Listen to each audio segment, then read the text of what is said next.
Welcome to the Slop Temple. We pray this video helps. In this video, I will explain how to fix GameLoop Error Code 1. First, a simple restart of your computer and the GameLoop application can often resolve temporary glitches.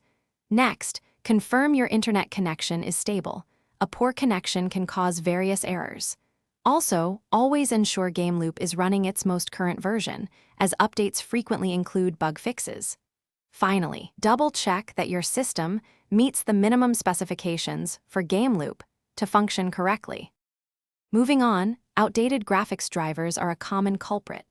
Update them to their latest versions for optimal performance.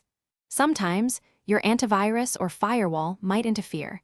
Try disabling them temporarily to see if the error persists. Running GameLoop as an administrator can grant necessary permissions, preventing access issues. Don't forget to clear GameLoop's cache and temporary files, which can accumulate and cause problems over time.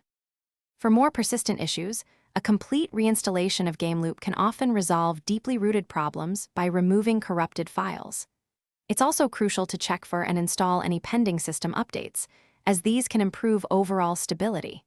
If the error continues, try adjusting GameLoop's compatibility settings to an earlier operating system mode.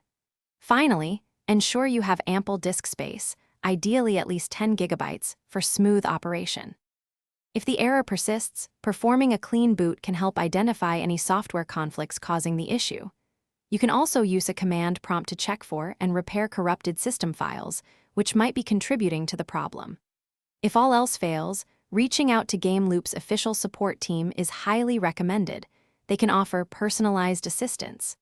As a final measure, consider reinstalling your operating system, but back up your data first. Thanks for watching. Consider subscribing if we helped you.